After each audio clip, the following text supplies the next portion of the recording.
Tagad mums ir tas gods aicināt priekšā vēlēšanu likuma ekspertu, kas varētu pastāstīt savu redzējumu par to, kā tad tam vēlēšanu likumam vajadzētu iztīties, lai viņš nebūtu tikai ar partijām sasaistīts, lai viņš būtu pie tautas vairāk piesaistīts. Visu godu, Ādolfs Kertners. Jā, parulēšu. Es esmu mazliet slims ar Kopernika geniem. Kad Koperniks pasacīja zeme griežās, viņš bija liels utopists un iedomājās, ka tas kādu var interesēt. Es arī iedomājos, ka tas kādu var interesēt. Bet, protams, esmu tāds pat utopists, kā mani senči, jo redzu, ka šim projektam nav atbalsta. Nav atbalsta, kas gribētu izlasīt, nav atbalsta, kas par to gribētu domāt, un starp visiem citiem, ko es zinu, nevienam nav laika nodarboties ne ar ko citu, kā tikai izdzīvošanas rūpes no rīta līdz vakaram. Līdz ar to, saprotiet paši, ko darīt? Lai būtu vismaz parādīt ceļš, ko varētu darīt, es fantazēju. Pieņemot to, ka tie laiki, kad pirmoreiz satversmi uzrakstīt, bija citi. Nebija radio, nebija televīzors, cilvēkiem nebija iespēja kontaktēties ne ar domām, ne pat sabraukt kopā, mašīnas arī nebija. Tāds ir cits periods un citas iespējas, lai varētu pulcināt izcilākos, spējīgākos mūsu tautas un valsts pārstāvjus, lai kā nebūtu no šīs bezgalīgās krišanas un pasaules krīzes vismaz mēģinātu piebremzēties. Mēs esam pilnīgi atkarīgi ne no sevis, bet, kā jūs zināt, mēs esam ielenkumā, kā jau cits kolēģi to zina stāstu jūtli, mēs esam situācijas upuri, un šī situācijā mums jābūt ļoti, ļoti gudriem, izciliem pārstāvjiem, kas varētu predarboties kaut kā nebūtu. Citādi Sorosi un visām tur Putini un Obamas visi grib tikai vienu cilvēcisko īpašību. Plēsties un iegūt sevi. Bet neko tur un jau var atņemt ļoti labi. Tā kā viens krievu polkovniks pensionārs manā mājā. Varbūt mēs pie tā likuma iesim. Par polkovnikiem citreiz. Začiem iečetēt zakoni. Bet es tomēr uzrakstīju. Un šeit jau šajā priekšvārdā, ko Dita uzrakstīja, ir viss tas pasaka, kāpēc nederīga ir mūsu patreizējā vēlēšanu sistēma. Jūs ilustīs ātrāk nekā es jums pastāstīšu. Ja varat redzēt. Ja ne, tad redziet, vēlētājiem niecīgas iespējas izpētīt kandidātus. Kandidātus praktiski var pieteikt tikai grupējumu ar lielu naudu. Savstarpēji interešu konfliktā tie ievēlēt Saeimā, likums pieņem paši priekš sevis, ar spēku, ar īpaši, bet citādi paņēmienu un savā starpā pat ķīvējas. Partijas savos kandidātus sarakstos var ierakstīt arī pilnīgus darba nejēgas, kuri pat nezinu, ko Saeimā jādara. Redziet, uzvarēt vēlēšanās var tikai ar lielu naudu un bezatbildīgiem soļiem. To sauc par reklāmu. Godīgs un talantīgs personības, ja tādas mums vēl ir, kaunas stāties tādās partijās un tādēļ nevar pat pieteikties kandidātos.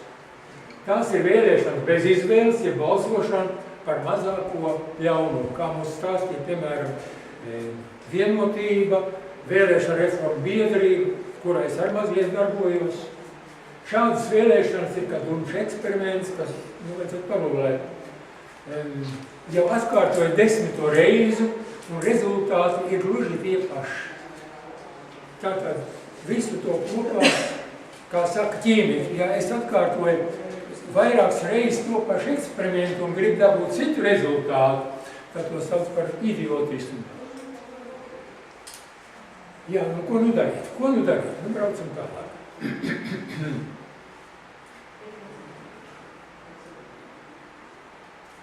Vēl augstāk. Labi, tātad pats pirmais, kā mēs varētu izraudzīt sev pazīstamus, ticamus un pēc mūsu sapratnes spējīgi uz kaut ko Latvijas labāk darīt. Tātad pirmais. Tā kā apmēram līdzīgi, tikai ar dažām izmaiņām, nebūtiskām. Tiesības vēlēt ir Latvijas pilsoņi, kur vēlēšana dienā ir sasnieguši 18 gadu vecumu, un uz viņiem neatiec 2. pantā minētie ierobežojumi, kuri sekās. Ja? 2. pants. Tiesības vēlēt nav. Personām, kuras izciešas tos brīvības atņemšanas vietas. Kāpēc? Tāpēc izrādās, ka viņi ir pilnīgi atkarīgi no savas pārstāvniecības, un ar viņiem var pilnīgi manipulēt, un tā ar visu laiku darījām. To mums ļoti skaidri demonstrēja Andris, laikam bija Draunieks, kurš par šo viedokli Noris ļoti, ļoti kompetenti var izstāstīt. Arvīds Draunieks. Arvīds Draunieks, pēdošana, jā. Personas, kas likumā paredzētajā kārtībā atzītas par rīcības nespējīgām. Personas, kuras vēlēšana dienā nav ierakstīts vēlētāju reģistrā. Šeit ir vēl liela neizstrādāta nodaļa, ko rakstīt vēlētāju reģistrā. Tas man patreiz nemaz nav aizskats. 3. pants. Uz priekšu. Dikti, lūdzu, uz priekšu, paruškumi. Uz priekšu, ja. 3. pants. Saimā var ievēlēt Latvijas pilsoņus, kuri vēlēšana dienā būs atbilstīgi kandidātu atlases kritērijā. Šādu kritēriju nekur nekad vēl nav bijuši Latvijas vēlēšana likumos. Nekad.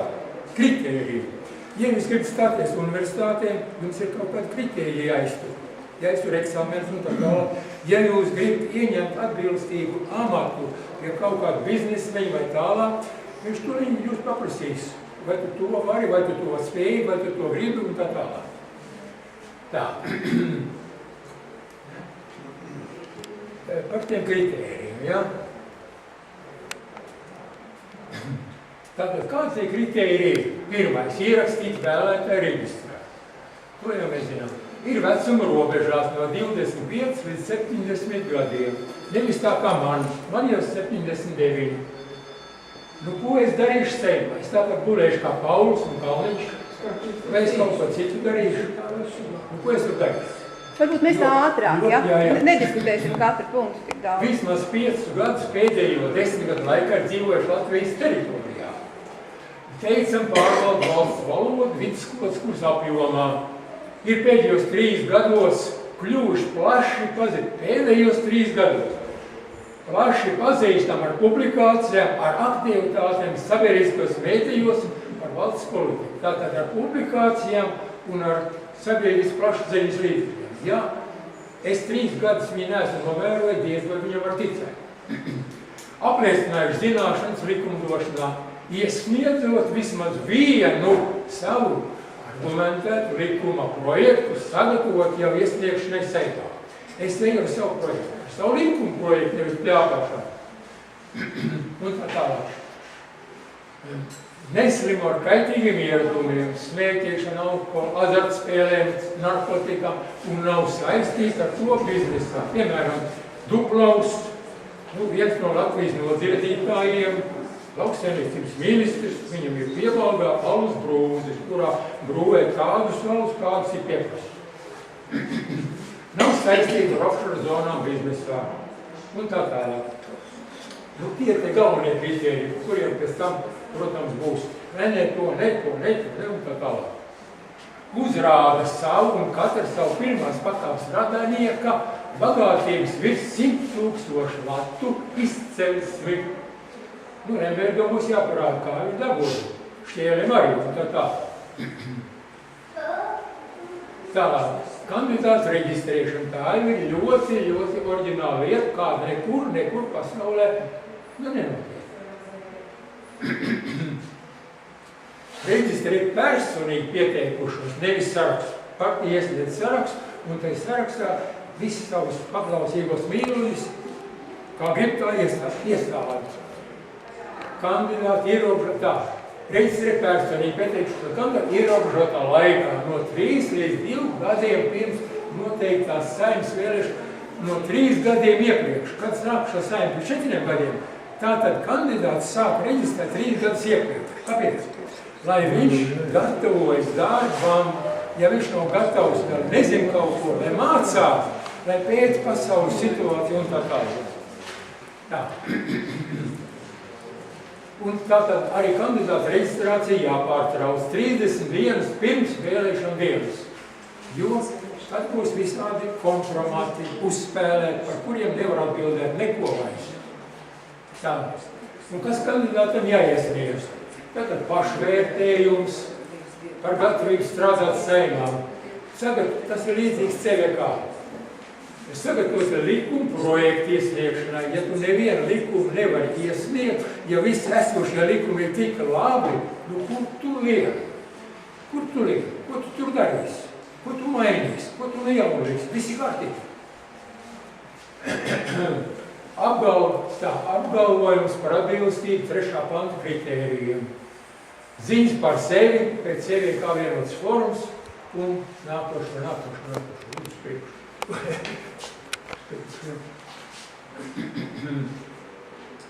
6. pants. Centrālā vēlēšana komisija izveido ekspertu komisiju no nozares speciālistiem kandidātu iesniegto materiālu atbilstības novērtēšanai. Arī te ir lielas problēmas. Tātad Centrālā vēlēšana komisija ļoti liela uzticamība vajag būt. Un viņiem arī jāizstrādā savu noteikumu, kā un kur un kā. Tā kā te ir daudz paplašinājumu, kur nemaz šajā īstajā konspektā nav iekšā. Komisija sāk darbu pēc pirmo 10 kandidātu reģistrēšanas. Komisijas noraidošs veidienas ir saistošs Centrālajai vēlēšana komisijai, kas liek kandidātu izslēgt no sākums. 7. kandidāts, reģistrētie kandidāti izslēdzam no reģistra, ja pirms 30 dienās no vēlēšana atklājas to neatbilstību 3. panta kritērijiem. Nu, jā, kaut kas tāds, nu lūdzu, tur bija. Tālāk ļoti svarīga lieta, nekādas reklāmas. Vēlētāju publiski iepazīstināšana ar kandidātiem. Centrālā vēlēšana komisija par valsts līdzekļiem nodrošina iespēju visiem kandidātiem saņemt vienlīdzīgu publicitāti. Kandidāti pēc savas izvēles to var izmantot, citas apmaksātas reklāmas un publicitātes ir aizliegtas. Ar kandidātiem iepazīstam. Kā? Nu, paskatīsimies. Centrālā vēlēšana komisijas mājaslapā. Bezmaksas avīzē. Tā būs jāraža, tā būs jāizdod. Valsts radio un televīzijas apaļā galda tiešraidēs. Vēlēšana iecirkņos ar kandidātu informatīvu biļetēm. Tātad tā ir te nerāk, kas būs vēlēšana iecirkņi. Jābūt ļoti plaši par katru kandidātu. Ne jau vēlēšana dienā, bet jau 3 gadus iepriekš vai citu. Ja tie biļeti, tik līdz būs atvērts iecirknis, tur jābūt jau kaut kā. Un pašā vēlēšana biļetenē arī ir vismaz kaut kādas skaidras ziņas, kas tas ir par kandidātu. 9. Pēc 6. pantā minētās komisijas pirmo 10 kandidātu pozitīvas izvērtēšanas vēlēšana komisija sāk publicēt apstiprināto kandidātu sarakstu kopā ar pievienotiem iesniegumiem savu internetu mājaslapā un bezmaksas avīzēm. 5. panta iesniegumi, tas ir kandidāts parāda, kas es esmu, to es gribu, kādas ir manas idejas, kādi mani projekti, kādi mani likuma panta projekti, nevis pļāpāšana. Pants juridiski noformēts no A līdz B, līdz Z. Tā, 10. ceļa, kā kopā ar ekspertu komisiju, izvēles apaļo galdu diskusiju vadītājus, izziņot tuvāko mērķu diskusiju kalendāru un tēmas secību par nozīmīgām valsts aktualitātēm, kuras minētas kandidātu likuma projektos. Kandidātu likuma projektos ir jābūt valsts aktuālām problēmām. Ja tādu nav, pārstāv kur tu lieki, kam tu esi vajadzīgs. Tad mēs tikai zināsim, kas viņš par cilvēku, vai viņš kaut ko spējis Saeimā mums līdēt. Diskusija noteikumi radio un televīzijas tiešraidēs. Teksta titriem uzrunu jāuzzina katra kandidāta vārdu uzvārdu, vadītājs nosauc diskusijai pieteiktās tēmas, norāda kārtību, tā ir tāda formula, tur nekā nav. Pēc kuras iztirzāšanas var pāriet uz papildus, un dalībnieki ierosinātām papildus tēmām. Tas ir tāda formāla lieta, kā jau katrā sapulcē kaut kam jāpār. Tā. Tad, lai mūsu pļāpes neatkārtotos arī šajās diskusijās, tad, ir vienkārši kauns klausīties, tāpēc uzrakstīt tādus, kam nepatīk, lai nelasa. Jārunā koncentrēt, pareizā valsts valodā, bez liekām emocijām un tikai par tematu. Vadītājiem jāpārtrauc katru šo noteikumu pārkāpējs, īpaši nepieļauja tekstu un aprunāšanu. Seimā un visur citur, kā tas tautu muļķim. Tur uzreiz šlesers vai kāds tur uzreiz nosauc, tur muļķi kāds, vai tam līdz, protams, ne tā. Varbūt netiks smalki, jā? Brauksim tālāk. Pārāk smalki. Un tā tālāk, tas ir, tu var braukt tālāk.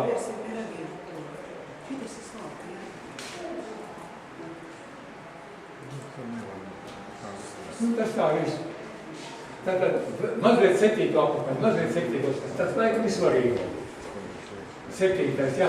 Dalībnieku runas secības savu likuma projektu sakarā, lai nebūtu jāpārējums. Esošā likuma kritika un problēmas apraksts, jaunā likuma tekstu un argumentu. Ir tāds noteikums, kadreiz zinātne un tehnika.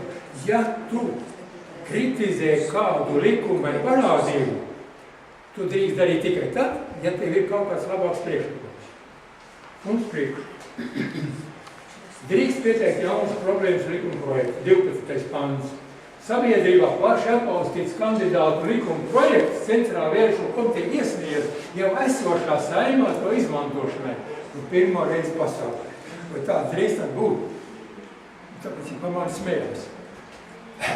Jo viss tās mūsu saimās partijas tikai to vien dar, kā nodzējuši pretinieki ierosinātos priekšlikumos. Un pat izmaksā honorārus autorām. 13. pants. Kandidāti, kur piedalījās vismaz 5 tiešreiz diskusijās. Ja viņš nav piedalījies, tad strīpu ārā. Vai nespēja aizstāvēt nevienu savu likumu projektu, izslēgt no kandidātu sarakstu. Nejēgām tur nav ko darīt, un to kandidātu nav jāraksta tik garā listē. Nākošais. Biļetēm saturs. Visus kandidātus, kuri saglabāja savu statusu līdz noteiktā pirmsvēlēšanu datumam, ieraksta vienā kopējā vēlēšanu biļetē.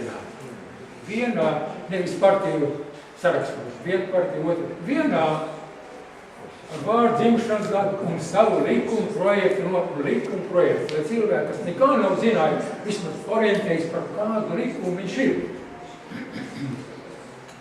Vēlētiem jānodrošina tehniski iespēja no kopējās sarakstu, tas vienkārši reglamentārs noteikums. Izvēlēties tos, kurš viņš grib redzēt saimā. Ar strīkošanu, ar kompjūteru palīdzību, ar pogu spaidīšanu, tas ir atkal tehnisks jautājums vēlēšanu komisijai. Biļetēm bez neviena izvēlēt kandidātu, kā teikt, tas ir tukšs retorisks jautājums, protams, viņš nav derīgs. Muļķis atnācis, iemet iekšā visu, piedzēries, piemēram. Deputāta kandidāts CVK piešķir vairāk balsu iegūšiem kandidātiem, nepārsniedzot 100. Pieņemams arī mazāks skaits. Es paredzu, ka mums 100 gudru galvas Latvijā pat nav. Es paredzu. Nevajag mums tik daudz. Lai būtu tie, kas māk sarunāties, nevis ķīvēties. Lai būtu tie, kas kaut ko sajēdz, kā mums izkrūties šajā te vispārējā aplēmuma situācijā no visas pasaules mūsu bukļiem. Saņemot mandātu, deputāti parakstās. Piemēram, bija tāda partija atbildība, kur parakstījās, ja es nevarēšu izdarīt to, es nolikšu mandātu. Tas tā, formāls salīdzinājums. Kā izprot un pieņem šādus noteikumus. Deputāta darba algu veido summa no valsts minimālās mēneša algas plus gala darba alga plus autora honorārs par ierosinātiem un aizstāvētiem likumprojektiem, kā kāds saņem algu. Kurā valstī tā notiek, kas saņem gala darbu un minimālo un autora honorāru? Kurā valstī notiek? Nekur. Ir atkal Koperniks palīdzējis. Likumdevēji vienlaicīgi nedrīkst būt likuma izpildītāji. Kā tas var būt, kad Dombrovskis man ir ministru prezidents gan deputāts? Kāds var būt? Viņš pats priekš sevis. Jebkur diskusija vai priekšlikumu drīkst nodot balsošanai tikai tad, tad uzklausītu visi argumenti un pretargumenti. Lai nebūtu šitā te balsošana, es nesaprotu, atprovos un tā tālāk, vismaz ir jāizrunā, kamēr ir argumenti. Nav argumenti, to nevaram vienoties. Normālā zinātniskā sajietā balsošana var nenotikt. Pietiek ar argumentiem uzvarēt un ideja aiziet. Labi. Tā, saimā slēpti balsot atļauts tikai par valsts noslēpumiem. Saimnes diskusijas un sēdes varēs notiek gan kopā sanākot, gan saslēdzoties kopējā informatīvā interneta tīklā. Nemaz nav jābrauc uz saimni, dzīvo savā Daugavpilī un notiek saimnes diskusija. Mēs esam kopējā tīklā, te kompūtē. Tā. Deputāti un iesnieguma autori morāli un materiāli būs atbildīgi par savu iesniegumu sekām. Par nodarīto kaitējumu autors varēs sūdzēt tiesā. Kurā saimā tas var notiek? Viņiem taču ir imunitāte deputātiem. Ja?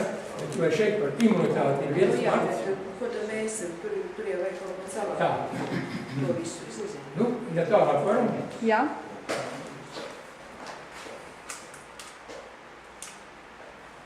Ja tur ir, deputāti drīkstēs tikai par saviem līdzekļiem algot palīgus bez ierobežojumiem.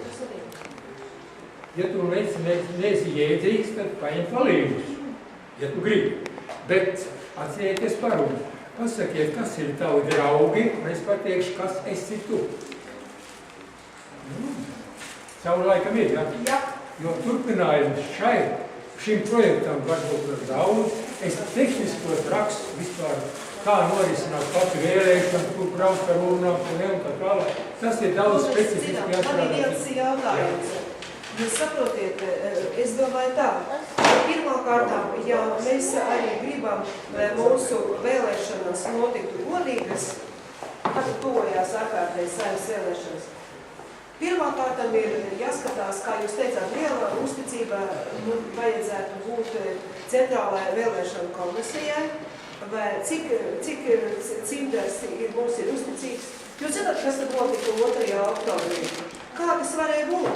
Kad 2. oktobrī, kad notika 10. saimnes vēlēšanas, 10:22 vakarā centrālajā vēlēšanu komitejas mazajā telpā, kur atrodās viens kompjuters un no visiem iecirkņiem plūda ziņas, vai ne, pat tam sāka skaņot balsis, un viņš nobruka.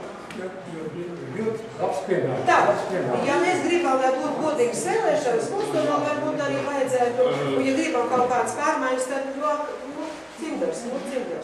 Šeit nav neviens pants par centrālo vēlēšanas komisiju. Redzēt, Nē, reālā situācija mums ir tāda. Reālā situācija ir viena, ko es gribētu tādu, teikam pateikt. Varbūt es kļūdos, ja to varētu arī noskaidrot, ja? Bet cik es saprotu, kad vēlēšana dats iznīcina pēc kaut kādiem dažiem mēnešiem. Lūdzu, šī ir atbilde, ka arī principā jāparedz noteikumos to, ka šī vēlēšana data, kas ir savāk, viņi saglabājās gadiem. Tā kā Anglijā, ka var pacelt jebkurā brīdī augšā un apskatīties, kas ir kas. Ka nedrīkst būt datu iznīcināšana. Jo datu iznīcināšana dod iespējas spēlēt. Tā ir blēdība. 10 dienas un publiskurā. Un mēs jau arī zinām, Vitiņa jau arī to jau zini, kad Ivars Redisons, viņš ļoti daudz strādāja, ļoti daudz lielu laiku ieguldīja darbu, un viņš skaitīja, var sakot, cik godīgas tad ir tās vēlēšanas 10. saimnes. Nu, tad viņš arī tur ir secinājis, ka cik tur 18,000 balss bija izņemts. Nu, par ko mēs runājam? Nu, kā? Tas ir mūsu otrs, pa priekšu vajag īstenot pirmo etapu. Tas varbūt būs otrs vai trešais. Nu, redzēt, ir tieši tas moments, ja, kad, piemēram, kur ir, piemēram, vēlēšanas apgabals, kur bija saucās Varoņi iela kaut kā 13 vai kaut kas tam līdzīgs, ka īstenībā ir papi. Jā, un jūs pastāstāt? Jā, tur bija it kā 4 vēlētāji uzrakstīti, bet mēs jau smējamies, ja tie 5 pareizi. Es 8. vakarā sāku skatīties LMD programmu, un tur jau bija, var sakot, tāda lente, var sakot, pēc vēlētāju aptaujas. Pirmā vieta bija Vienotība, Viss bija sadalīts, jā. Tā, un zināt, ko līdz tiem 12 sēdināja viņi visu jāsaustās 100%. Tāpēc vienotības birojā, Ja viņi pazūd 10 dienu, mums vakarā rādīja televizoru, tur visas nedēļas, visas ir ir pūri vēlēšana, tā, kaut kā tas būtu jūs to neesat aizdomājies. Šitas ir labs, ir viss muļas. Kā? Šajā situācijā viņš jau nevajag. Par vēlēšanu norisi jūs varētu, vēlēšanu norisi nemaz nav šajā projektā. Jā, te bija savu. Labi, liels paldies! Liels paldies!